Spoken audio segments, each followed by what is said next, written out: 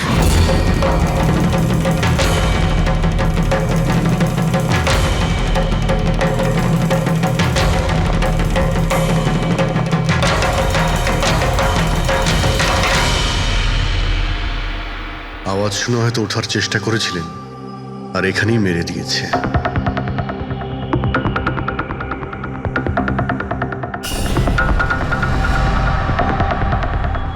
Locker থেকে কি কি চুরি হয়েছে আপনি কি জানেন কিছু? স্যার 10 কোটি টাকার হিরে ছিল। 2 সপ্তাহ আগে আমি পলিসিও করিয়েছিলাম, সমস্ত হিরে নিয়ে চলে গেছে। হিরে? স্যার, একটা অস্ত্র বাথরুমে।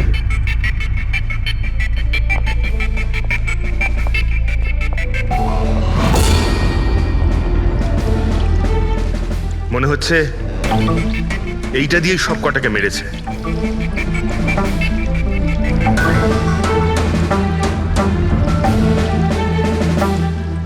এটা খুব ভালো মতো পরিষ্কার করে দিয়েছে। তা আবার সাবান দিয়ে। মনে হচ্ছে না এতে কোনো প্রমাণ পাবো। ভাই, এ তো একটা বিপজ্জনক খুন। প্রথমে 3-3টে খুন করে, আর তারপরে বাথরুমে বসে অস্ত্রটা পরিষ্কার করে দেয়। সাইকোপ্যাথ। আচ্ছা, এই হীরের ব্যাপারে আরো কেউ কি জানতো? স্যার 3 জন লোক জানতো। কারা? আসুন দেখাচ্ছি স্যার। একজন তো ওনার ভাইপো কমলেশ, 2 জন এমপ্লয় ছিল, সতীশ আর স্যার মানিক। আসুন স্যার, আমি দেখাচ্ছি আপনাদের।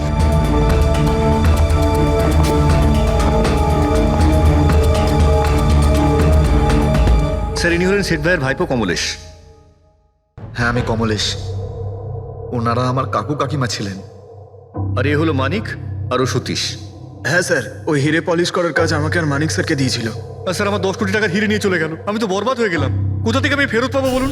আপনি হয়তো ভুলে যাচ্ছেন 3-3টে খুন হয়েছে এখানে। ওনাদের জীবন হীরের থেকে অনেক বেশি মূল্যবান, বুঝেছেন আপনি? বাইরে গিয়ে দেখি, হয়তো কেউ কিছু দেখেছে।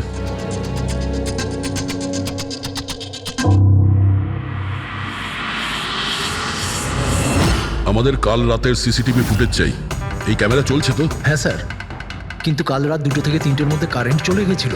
ওই সময়ে কিছু পাইনি স্যার, কিন্তু তার আগে আর পরে সব আছে স্যার। 2 থেকে 3টের সময় কারেন্ট ছিল না, হয়তো খুনগুলো ওই সময়ই হয়েছে। কিন্তু কাল রাত 2 থেকে 3টের মধ্যে কারেন্ট চলে গেছিল। ওই সময়ে কিছু পাইনি স্যার, কিন্তু তার আগে আর পরে সব আছে স্যার। 2 থেকে 3টের সময় কারেন্ট ছিল না, হয়তো খুনগুলো ওই সময়ই হয়েছে। আচ্ছা, এই সময় কোনো অচেনা ব্যক্তিকে তোমরা এখানে আসতে বা যেতে দেখেছো? স্যার, রাত 2:30টার সময় শেঠবাবুর প্রতিবেশীর বাড়ি থেকে 4 জন গাড়ি নিয়ে বেরিয়ে গেল স্যার। ওই ফ্ল্যাটটা কার? ওটা প্রেরণা ম্যাডামের স্যার। প্রেরণা ম্যাডাম আর ওনার বাবা মা ওখানেই থাকেন স্যার। গত মাস থেকে ওনার বাবা মা ওনার গ্রামে চলে গেছেন, আর ওনার গাড়ি নিয়েই সবাই গেছেন। হ্যাঁ স্যার, ওরা তাড়া করছিলেন, এছাড়া টেনশনও করছিলেন। আমরা বেশি মন দিতে পারিনি, আসলে আমরা কারেন্টের ব্যাপারটা দেখছিলাম। ওই গাড়ির ডিটেলস আছে তোমাদের কাছে? পেয়ে যাবেন। এই বাচ্চারা নিশ্চয়ই কিছু জানে এই ব্যাপারে। সব জায়গাতে অ্যালার্ট করে দিন, পালিয়ে যাবে কোথায় ওরা। স্যার, কিছু এমনিতে দেখি বা শুনিনি, কিন্তু একটা আজব ব্যাপার হয়েছে কালকে। মোটামুটি 1 ঘন্টা অবধি কারেন্ট ছিল না রাত্রে। হ্যাঁ স্যার, হ্যাঁ। স্যার, এটা প্রস এরিয়া, এখানে লোডশেডিং হয় না। কারেন্ট তো নিজে থেকে যায়নি। খুনি জেনে শুনেই পাওয়ার সাপ্লাইটা কেটে দিয়েছে।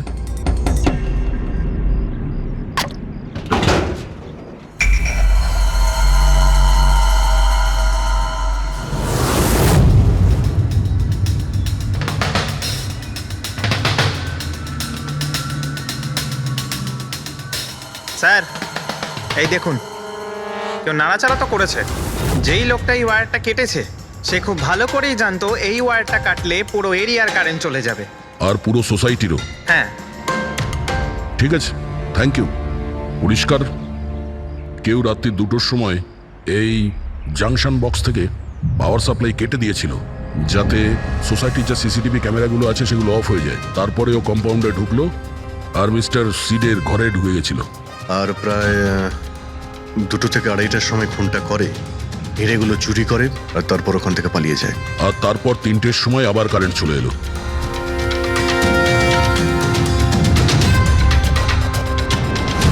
স্যার, আপনার থিওরিতে একটু গন্ডগোল দেখতে পাচ্ছি। কি গন্ডগোল আছে? ওই 3 জনের মৃত্যু 2 থেকে 3টের মধ্যে হয়নি। কি? তাহলে কখন মারা গেছে? এর ধরো 1 ঘন্টা 1 ঘন্টা আগে। মানে 1:45 থেকে 1:15 মধ্যে। এটা কি করে সম্ভব ডক্টর? দয়া, এই 3 জনের বডির টেম্পারেচার আর বডির ভেতরের পরিস্থিতি এই কথাই বলছে যে এদের মৃত্যু 1:45 থেকে 1:15 মধ্যেই হয়েছে। আর তার ওপর এই মিস্টার সৈয়দের ঘড়ি। আক্রমণের সময় উনি নিশ্চয়ই খুনিকে নিজের হাত দিয়ে আটকানোর চেষ্টা করেছিলেন, আর এই ধাক্কাধাক্কিতে ওনার ঘড়িটা বন্ধ হয়ে গিয়েছিল। এখন ঘড়িটা সময় দেখাচ্ছে 12:55। 12:55? কিন্তু স্যার, যদি ফোনগুলো 12টা থেকে 1:45টার মধ্যে হয় তাহলে খুনি হয়তো তার আগেই এসেছিল। কিন্তু বিল্ডিং এর লাইটগুলো তো 2টো পর্যন্ত অন ছিল স্যার, আর সিসিটিভি ক্যামেরাও কাজ করছিল। আর বিল্ডিং এর সিকিউরিটি খুব ভালো স্যার। আর একজন ওয়াচম্যান স্যার মিস্টার সিডের ঘরের নিচেই দাঁড়িয়ে ছিল। আমরা সিসিটিভি ফুটেজ চেক করেছি, 2টো পর্যন্ত তো খুনি বিল্ডিং এ ঢোকেইনি। তাহলে এলো কখন? আর তাছাড়া খুনি খুনগুলো করার পরে পাওয়ার কার্ডটা কেন করতে গেল? ফ্রেডি। হ্যাঁ ফ্রেডি। আচ্ছা, ভেরি গুড স্যার। ফ্রেডি ওই 4 জন বাচ্চাকে ধরে নিয়েছে। শহরের বাইরে যাওয়ার চেষ্টা করছিল, ওয়াশি বিচের কাছে ওদেরকে ধরে নিয়েছে। Great work. সবাইকে নিয়ে এই বিউরোতে আসতে বলো।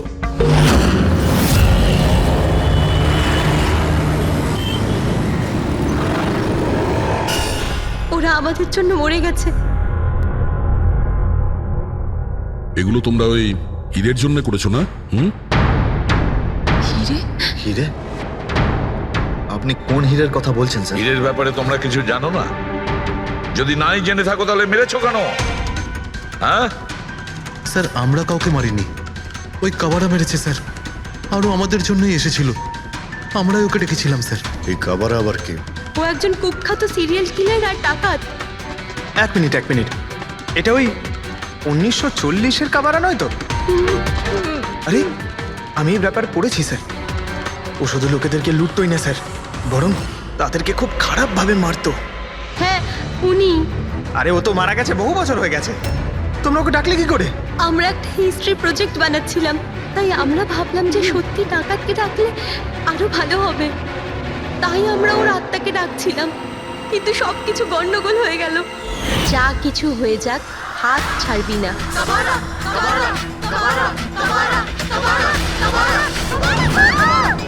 তোরা হাত কেন ছেড়ে দিলি রবি? তোরা জানিস এটা কত ভয়ঙ্কর হতে পারে? Guys, please just change.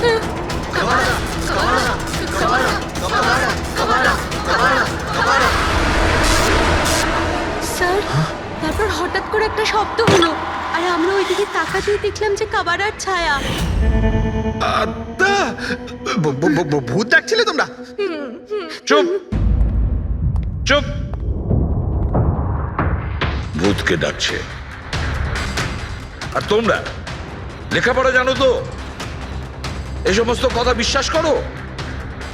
50 বছর আগের মারা যাওয়া আত্মা খুন করে চলে যাচ্ছে আর হিরে নিয়ে পালাচ্ছে। আরে এরকম কখনো হয়? স্যার, ওই ছায়াটা আমি নিজের চোখে দেখেছিলাম। ওর মুখ, চোখ, নাক কিচ্ছু ছিল না স্যার। কটার সময় দেখেছিলে? স্যার, তখন 2:05 বাজছিল। স্যার, আমি সেলফোনের টর্চ অন করেছিলাম, তাই সময় দেখতে পেয়েছিলাম। 2:05 মানে কারেন্ট যাওয়ার ঠিক পরপরই। তার মানে খুনি একা ছিল না, আরও কেউ ছিল ওর সঙ্গে। ওই কাবারা ছিল স্যার। হ্যাঁ স্যার, আমরা খুব ভয় পেয়ে গেছিলাম, আর আমরা ওখান থেকে মনিকার হোস্টেলে পালিয়ে গেলাম। স্যার, আসলে আমি আপনাদের থেকে একটা কথা লুকিয়েছি। অ্যাকচুয়ালি সেই রাতে বন্ধুদের ভয় দেখানোর জন্য আমি প্ল্যানচেট নিয়ে মজা করেছিলাম। টেবিলটা পা দিয়ে নাড়িয়েছিলাম আর ম্যাগনেটের সাহায্যে ব্লাড আর কাবারা লিখেছিলাম স্যার। সরি স্যার, কিন্তু এই ছায়া আর ভয়ঙ্কর মুখটা আমি দেখেছিলাম, ওটা কাবারার আত্মাই ছিল স্যার। একটা কথা মনে রাখবে, এই আত্মা টাত্মা বলে কিছু নেই। পঙ্কজ, এদের সবার বাড়িতে ফোন করো, ডাকো এদের বাড়ির লোককে, বলো এদেরকে নিয়ে যেতে। কেমন? অভিজিৎ, এই ছেলেমেয়েরা তখন নিশ্চয়ই কিছু দেখেছিল, নিশ্চয়ই দেখেছিল। আর যা কিছু দেখেছে সেটা এই 3টে হত্যার সঙ্গে জড়িত। খোঁজ নিয়ে দেখতে হবে কে সেই ছায়া মূর্তি।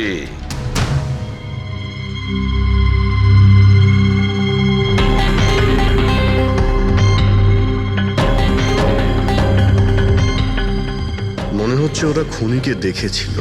হ্যাঁ স্যার, আর খুনি হলো ওই কাবারা। আরে ভাই, ব্যালকনিতে গিয়ে দেখে আসি, কোনো না কোনো প্রমাণ নিশ্চয়ই রেখে গেছে কাবারা তোমার জন্য।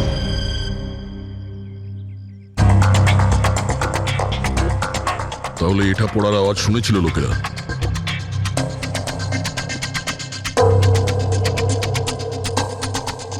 স্যার ওটা শেঠেদের ব্যালকনি।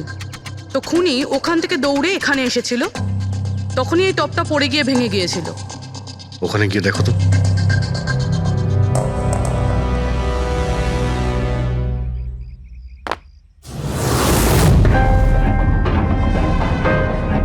স্যার ছাপটা ক্লিয়ার নয়, তবে মনে হচ্ছে এটা 7 নম্বরের জুতো। পা খুব ছোট, মনে হচ্ছে এর হাইট খুব একটা বেশি হবে না। যতই ও ছোট হোক না কেন, ও খুব শক্তিশালী। যেভাবে ও খুন করেছে, তোমার কি মনে হয় পঙ্কজ? কিছু বলবে? এই জুতোর চিহ্ন কোনো মানুষের, নাকি আত্মারাও আজকাল জুতো পরা শুরু করে দিয়েছে? না স্যার, আপনি যা বলছেন সেটা ঠিক, কিন্তু ওই নাক, কান, মুখ ছাড়া ওই ছায়াটা কি ছিল স্যার? এটা আর এমন কি ব্যাপার? তুমি নিজের মুখে এটা লাগিয়ে নাও। এই নাও, এই নাও। না চোখ আছে না নাক আছে, একদম ছায়া। আর অন্ধকার ছিল, তাই ওদেরও মনে হয়েছিল যে খুনি কোনো আত্মা ছিল। এক তো ওরা প্ল্যান চেট করছিল, তার উপরে অন্ধকার হয়ে গিয়েছিল, তাই এরকম ছায়া দেখলে তো ওরা অন্যরকমই কিছু ভাববে, তাই না? একটু ভাবো, আত্মার 10 কোটি টাকার হীরের কি প্রয়োজন? কি করবে ওদিও? এই কাজ কোনো আত্মার নয়, কোনো মানুষের। রাত্রি 12:55 মিস্টার সেঠ আর মিসেস সেঠ আর তাদের চাকর রামু, এই 3 জন খুন হয়ে যায়। রাত্রি 2টোর সময় জংশনের মিটার বক্স থেকেও তার টেনে ছেড়ে, আর রাত্রি 2:05 খুনিকে প্রেরণার ব্যালকনি থেকে পালাতে দেখে আদনান। এক প্রশ্ন এটাই যে স্যার, খুনি বাড়ির ভিতরে ঢুকলো কি করে? আমাদের কাছে রাত্রির 2টো পর্যন্ত সিসিটিভি ফুটেজ আছে স্যার। দুপুরের পরে বাড়ির কাছে কেউ আসেনি, দরজা জানলা সব বন্ধ ছিল, কেউ এন্টার করতেই পারবে না। ব্যাপারটা তো এরকম দাঁড়ালো যে রাত 12:55 খুনি জাদু বলে বাড়িতে প্রকট হয়ে সবাইকে মেরে ফেললো। কি বললে তুমি ফেডরিক? কি বললে? বলিনি তো আমি, মানে ফেডরিক তুমি একদম ঠিক বলেছো। খুনি এটাই করেছে, একদম ওই কাজটাই করেছে। মানে কাবারার ভূত? চুপ! কাবারার ভূত?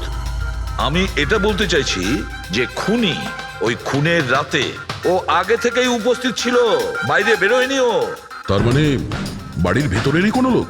কিন্তু স্যার, বাড়ির তো সবাই মারা গেছে। অন্য কেউ, দয়া, অন্য কেউ ছিল যে খুনের রাতের আগেই রুমে আগের থেকে বসেছিল, বাইরে যায়নি সে। একটা কাজ করি আমরা, সিসিটিভি ফুটেজ চেক করতে হবে, দেখতে হবে খুনের 2-4 দিন আগে কে কে মিস্টার আর মিসেস সেটের ঘরে এসেছিল। দয়া, অভিজিৎ, তোমরা সেটের বাড়িতে যাও আর দেখো কোনো লুকোনোর জায়গা আছে কি না।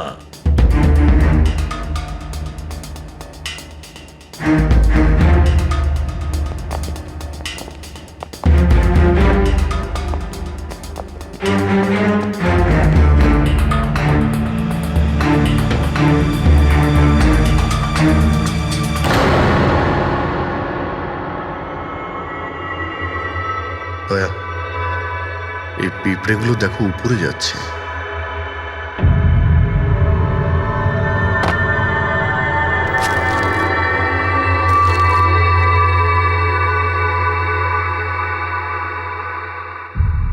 Dry fruits?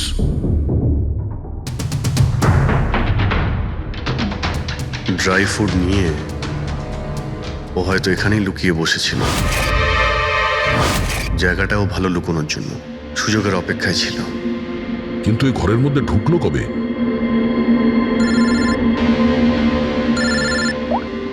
হ্যাঁ স্যার, ফুটেজ সোসাইটির অফিসে দেখে নিচ্ছি স্যার। হ্যাঁ হ্যাঁ, ফোনটা অন আছে, ফোনটা স্পিকারে আছে। পড়বি? স্যার, কিছু জানতে পারলে কি? স্যার আমি খুনের রাত্রের থেকে 2 দিন আগের এন্ট্রিগুলো দেখছি, আর কিছু পেয়েছি স্যার। কি পেয়েছো? 2 দিন আগে স্যার চ্যাম্পিয়ন সেলস কোম্পানির একটা টেম্পো এসেছিল 10:15টার সময়।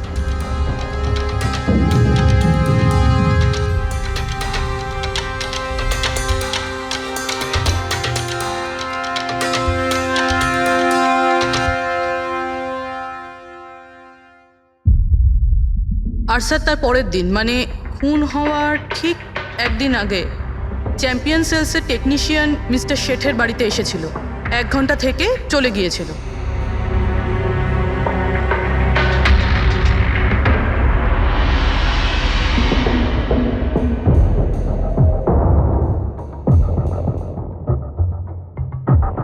আপনি একটু বাইরে যান। দুজন এসেছিল ফ্রিজ ডেলিভারি করতে, আর দ্বিতীয় দিন দ্বিতীয় লোক হতে পারে ফ্রিজ ইনস্টল করতে, কিন্তু 1 ঘন্টার মধ্যেও বেরিয়ে গেছে। তার মানে এর মানে হলো যদি খুনি ওখানে ছিল তাহলে ও ওখানে কোনো প্রমাণ রেখে যাবে। শালুখেরকে বলো ও যেন শেঠের বাড়িতে যায়।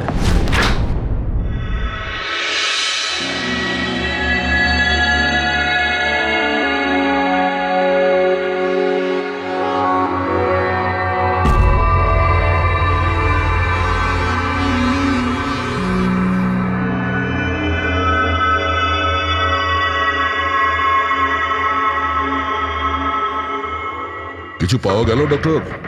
হ্যাঁ, পাওয়া গেছে ইলেকট্রোল্যাক্স।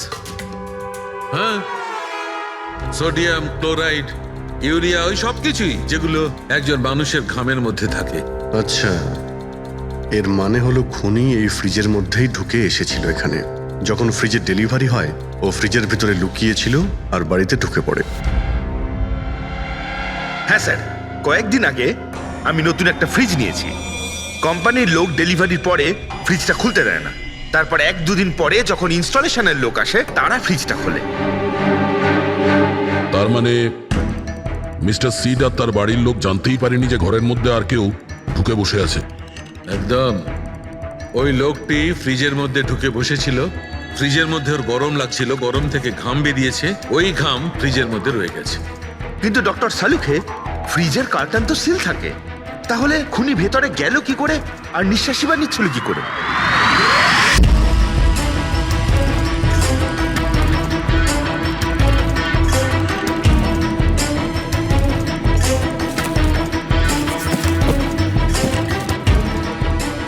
এই দেখো, এখান থেকে শ্বাস নিচ্ছিল। এ তো দেখছি ট্রোজান হর্সের গল্প হয়ে গেল। Trojan horse? সেটা আবার কি? ভাই, বড় একটা কাঠের ঘোড়া, কিন্তু ভিতর থেকে খালি, ফাঁপা। ভিতর থেকে খালি? হ্যাঁ, যার মাধ্যমে গ্রিক সৈনিকেরা ট্রয়ের মধ্যে ঢুকে পড়েছিল। গ্রিক সৈনিকেরা বড় একটা কাঠের ঘোড়া ট্রয়েতে পাঠিয়েছিল, যাতে আগে থেকেই সৈনিকেরা ছিল। ট্রয়ে পৌঁছানোর পরে সৈনিকেরা বাইরে বের হয় আর তারপর ট্রয়ের উপরে আক্রমণ করে। এই খুনিও একই উপায় অবলম্বন করেছিল আর সফলও হয়েছিল।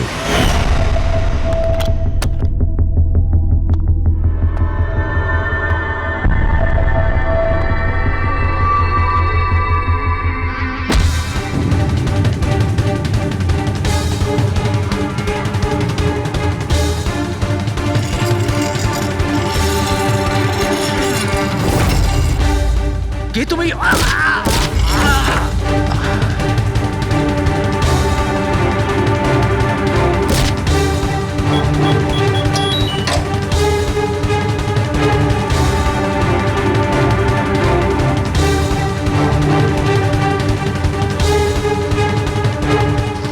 পালিয়ে যাওয়ার আগে ও নিজের হাত ধুয়েছিল, অস্ত্রটাও পরিষ্কার করেছিল, আর ঠিক 2টোর সময় ওর যে সঙ্গী নিচে ওয়েট করছিল সে পাওয়ার সুইচ অফ করে দিয়েছিল, আর অন্ধকারের সুযোগ নিয়ে ও এখান থেকে পালিয়ে গেছে।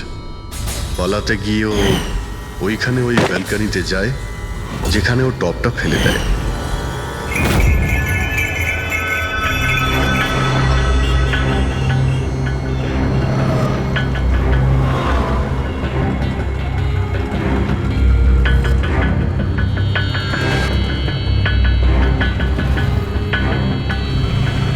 স্যার, ইনি চ্যাম্পিয়ন্স কোম্পানির ম্যানেজার। স্যার, আমি রেকর্ডস আবার চেক করেছি। শেঠজি আমাদের বহুদিনের কাস্টমার। আপনি ম্যানেজার? হ্যাঁ।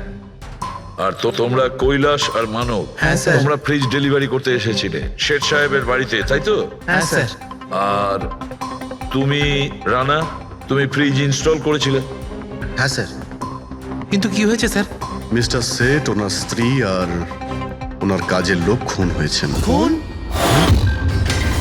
কিন্তু স্যার আমরা তো কিছুই করিনি স্যার স্যার আমরা তো অ্যাসাইনমেন্ট পেয়েছিলাম, আমরা গোডাউন থেকে ফ্রিজ তুলেছিলাম আর ওনার বাড়িতে ডেলিভারি দিয়েছিলাম। কিন্তু স্যার এটা তো আমাদের রোজের কাজ স্যার। হ্যাঁ স্যার একটা কথা বলার আছে, ওই ফ্রিজটা স্যার একটু বেশি ভারী ছিল, প্রায় 30-35 কিলো বেশি ছিল স্যার। হ্যাঁ স্যার, আমরা এই ব্যাপারটা নিয়ে কথাও বলছিলাম, আমরা ভাবলাম যে কোনো নতুন মডেল হবে। স্যার আমি এদের লগবুক চেক করেছি, এরা দুজনে 9টার সময় গোডাউনে পৌঁছেছিল আর 9:30টার সময় টেম্পোতে ফ্রিজটা লোড করেছিল, আর 10:15টার সময় এরা ওই ফ্রিজটাকে মিস্টার সিডের বাড়িতে ডেলিভারি করে ওখান থেকে বেরিয়ে গেছিল। এর মধ্যে তো কেউ ফ্রিজের ভিতরে ঢুকতে পারবে না, যা কিছুই হয়েছে 9:30টার আগেই হয়েছিল স্যার। স্যার এই খুনি রাত্রেই বোধহয় ফ্রিজের মধ্যে ঢুকে বসেছিল। মিস্টার রানা, আপনি গেছিলেন ওখানে ফ্রিজ ইনস্টল করতে, ফ্রিজের প্যাকিংয়ে আপনার কোনো গন্ডগোল লেগেছিল? মানে এরকম মনে হয়েছিল কি প্যাকিংটাতে কোনো গন্ডগোল আছে? সেরকম কিছু ছিল না স্যার, প্যাকিংটা শুধু ভালো ছিল না, কার্টুন আর ভিতরে থার্মোকল পুরো ভাঙা ছিল, যেন কোনো ইঁদুর কেটেছিল। আমার একটু অদ্ভুত লেগেছিল, তাই গিয়ে ফ্রিজটা চেক করলাম। ফ্রিজ একদম পারফেক্ট ছিল স্যার, ওতে কোনো ড্যামেজ বা ফল্টও ছিল না। তাই আমি ওদেরকে এই কথাগুলো বললাম না, কারণ ওরা ফ্রিজটা ফেরত দিয়ে দিত আর আমাদের কোম্পানির নাম খারাপ হয়ে যেত। থার্মোকল ভেঙে দরজায় হয়তো ঢুকিয়ে দিয়েছিল যাতে ও শ্বাস নিতে পারে। হ্যাঁ, এই ফ্রিজের ওজন 40 কিলোর বেশি ছিল। আর ওই জুতোর ছাপ যেটা পেয়েছি 7 নম্বরের, মানে এটাই বলতে চাইছি এই লোকটা কোনো অ্যাভারেজ হাইটের ফিটের নয়। এই জন্যই তো ফ্রিজের ভেতরেও সেট হয়ে যায়। ম্যানেজার বাবু, হ্যাঁ স্যার। মিস্টার শেঠের বাড়িতে যে ফ্রিজটা পাঠানো হয়েছিল সেম ফ্রিজ এখানে একটা আনান। ঠিক আছে স্যার। ঘেটুকে ডেকে পাঠাও।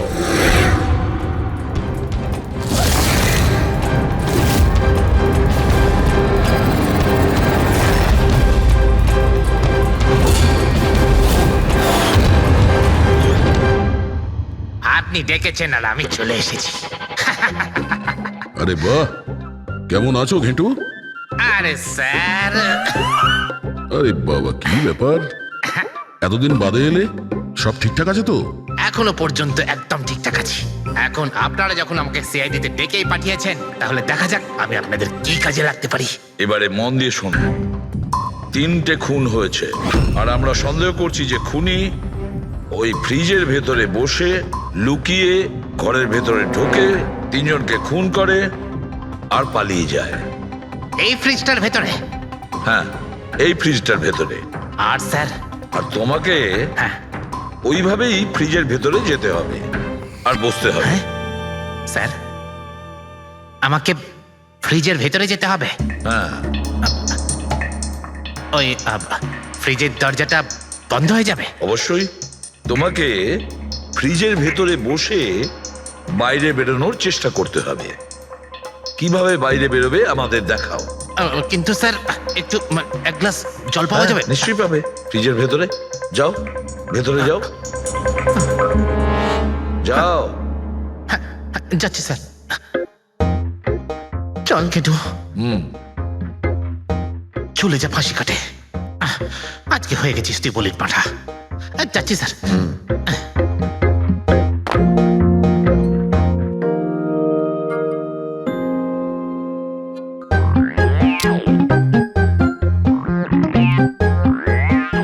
স্যার এই দেখুন, এবার দেখুন ঘেটুর চমৎকার।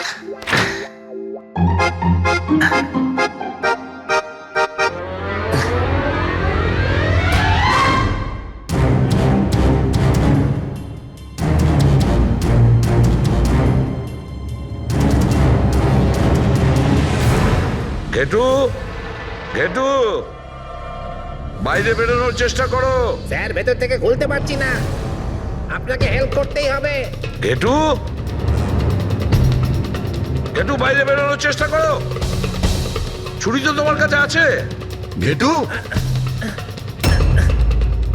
স্যার, স্যার আমাকে বের করো, বের করো ওকে বাইরে। মনে হচ্ছে ওর শ্বাসকষ্ট হয়ে যাচ্ছে হচ্ছে। স্যার। আরে বাবা, দরজা খুলে দিলাম তো। ঘেটু, দরজা খুলে গেছে। ঘেটু,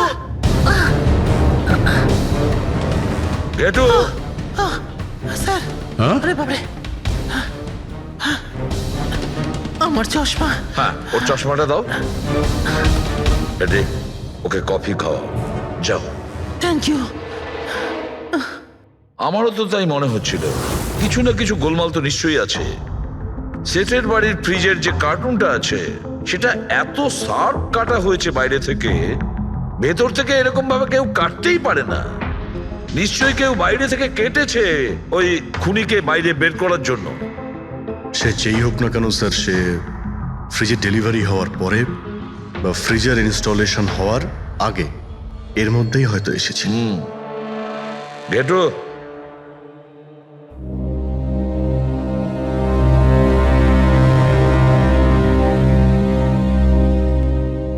গেটো একটা কাজ করো, আমাদের ওই খুনি রোগা পাতলা 30-40 কিলো ওজনের হবে, তবে শক্তিশালী এমন কোন লোককে খুঁজে বের করো যার কাছে হঠাৎ করে অনেক টাকা এসেছে, যে জুয়া খেলে ফালতু অনেক কিছুতে খরচা করছে, এমন কোন লোক, সেই আমাদের খুনি হবে।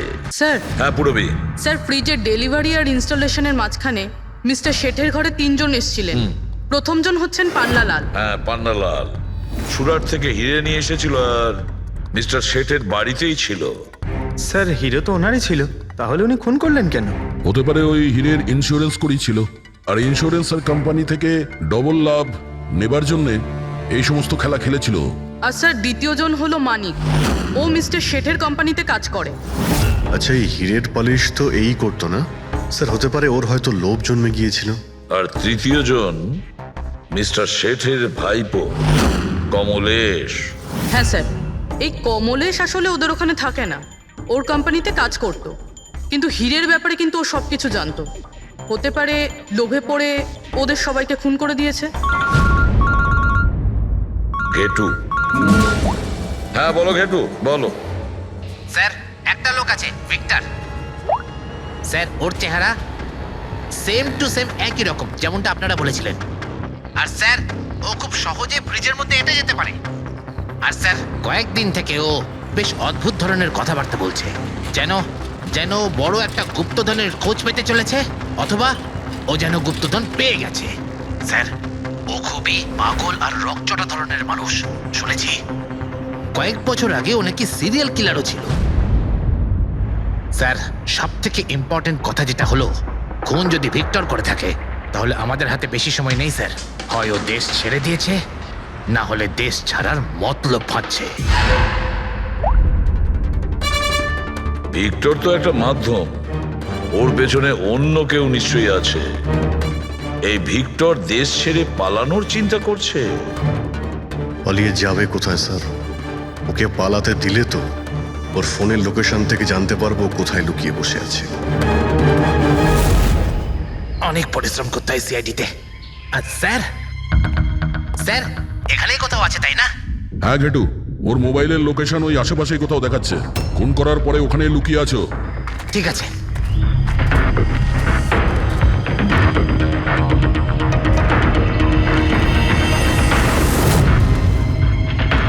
তুমি ঠিক যাচ্ছ, আরো আগে যাও।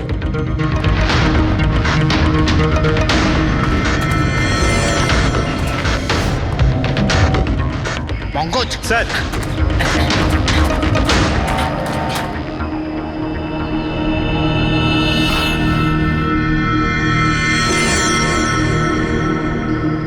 স্যার, এবার আর ওকে কেউ ধরতে পারবে না স্যার। পঙ্কজ, কি বলছো? কি হয়েছে কি? স্যার, মরে গেছে ও। হাতে একটাই প্রমাণ ছিল, এখন সেটাও গেল। কি করে মারা গেল? স্যার, মাথায় কেউ পাথর দিয়ে বা অন্য কিছু দিয়ে মেরেছে স্যার। আর আর মারা গেছে বেশ কিছু সময় হয়ে গেছে, বডি থেকে দুর্গন্ধ বেরোচ্ছে। ঠিক আছে পঙ্কজ, অ্যাম্বুলেন্স ডেকে নাও আর তোমরা ওখান থেকে বেরিয়ে যাও। ওকে স্যার, ওকে। যেই ওদের কাজ হয়ে গেছে, সাথে সাথে ওদের ব্যবস্থাও করলো আর লাশটাকে ফেলে দিল। স্যার, এই 3টে খুনের পরেই ভিক্টরের ফোনের লোকেশন ওখানেই দেখাচ্ছিল। আচ্ছা, তাহলে কে কে খুনটা করতে পারে? পান্নালাল, মানিক না কমলেশ? পান্নালাল, মানিক না হলে কমলেশ। হ্যাঁ সালুকা, বলো। আচ্ছা, ঠিক আছে, থ্যাংক ইউ। ওই পান্নালাল, মানিক আর কমলেশ, ওই তিনজনকে ফরেন্সিক ল্যাবে ডাকো। আসল অপরাধী কে সেটা জানা গেছে। এই কার্টেনের ভেতরেই ভিক্টরকে ও বাড়িতে পাঠানো হয়েছিল, আর ঘেটুকে ওখানে পাঠিয়ে এটা তো প্রুভ হয়েই গেছে যে ভিক্টর নিজে থেকে বাইরে আসেনি। তো বোঝাই যাচ্ছে নিশ্চয়ই ওকে কেউ সাহায্য করেছিল বাইরে বেরিয়ে আর আসতে। যে ওকে সাহায্য করেছে সে এসবের মাস্টারমাইন্ড, আর সে তোমাদের তিনজনের মধ্যে কেউ একজন। এসব আপনি কি বলছেন? স্যার স্যার আমি কিছু করিনি। আপনারা এরকম কেন বলছেন? হ্যাঁ, এক মিনিট। কেউ এই কার্টেনটাকে খুব ভালোভাবে কেটেছে, ভিক্টরকে বাইরে বার করেছে, তারপর পুনরায় একটা টেপ দিয়ে কার্টুনটাকে আটকে দিয়েছে। কিন্তু এই কার্টুনের টেপটা মারবার সময় ও নিজের আঙুলের ছাপ এই চটচটে জায়গায় রেখে যায়, যেটা এখনো ইনট্যাক্ট আছে। এই টেপটার ওই দিকে। কিন্তু স্যার, ফিঙ্গারপ্রিন্টস মিলবে কিভাবে? কার্টুনে তো টেপ লাগানো রয়েছে, আর যদি আমরা টেপটাকে ছিঁড়তে যাই তাহলে তো কার্টুনের কাগজগুলোও ছিঁড়ে যাবে। তুমি চিন্তা করো না পুরবী, ডক্টর সালুকে যখন আমাদের এখানে ডেকেছেন তো কোনো না কোনো রাস্তা তো আছেই ওনার কাছে। আছে তো, রাস্তা আছে। সারিকা, এই হেয়ার ড্রায়ারটা দিয়ে, এই হেয়ার ড্রায়ারটাকে আমরা এই টেপটার ওপর ইউজ করব। এই ড্রায়ারের গরম হাওয়াতে এই টেপটার ওপরের অ্যাডহেসিভ আঠাটা একেবারে গলে যাবে।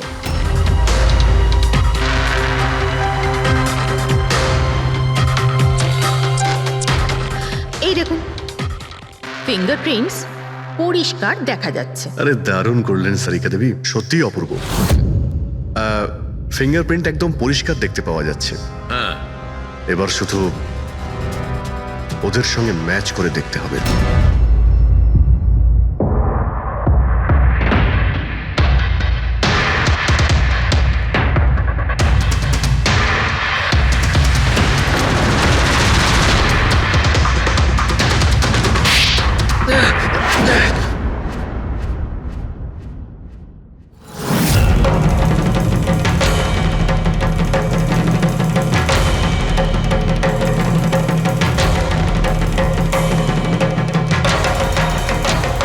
কমলেশ,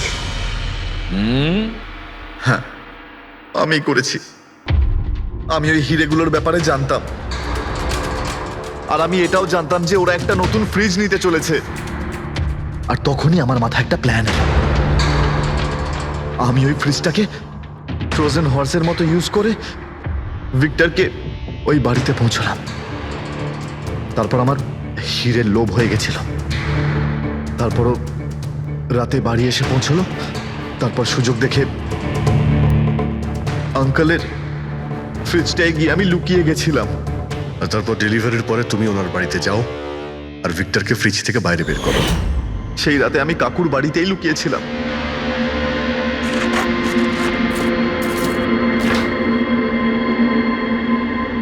আর তারপর আমি ভিক্টরকে আবার বাইরে বার করে ওখানেই লুকিয়ে দিলাম। প্রায় 1.5 দিন মতো ওখানেই ছিল। বাড়ির লোক রাতে ঘুমিয়ে পড়লো, ও বাইরে বেরোলো।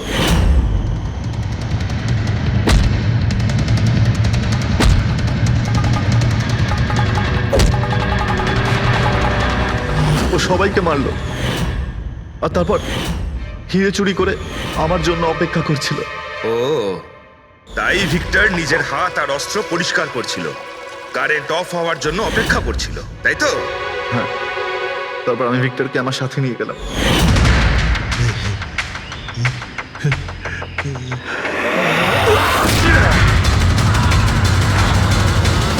আর মারার পরে ওকে ফেলে দিলাম, যাতে আমার কাছে কেউ পৌঁছতে না পারে। এতটা ভেবেছিলে, এত বড় প্ল্যানিং করলে, কিন্তু তোমার ভাগ্য তোমাকে সাথ দিল না। এটা ভেবে দেখোনি তুমি যেই হও সিআইডিদের হাত থেকে তুমি নিস্তার পাবে না। প্রত্যেক অপরাধী কোনো না কোনো ভুল করেই থাকে, যেমন তুমি।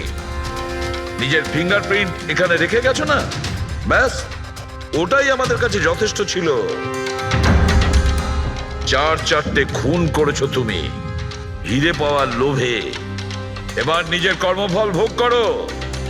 কঠোর থেকে কঠোরতম শাস্তি হবে তোমার, হয়তো ফাঁসি।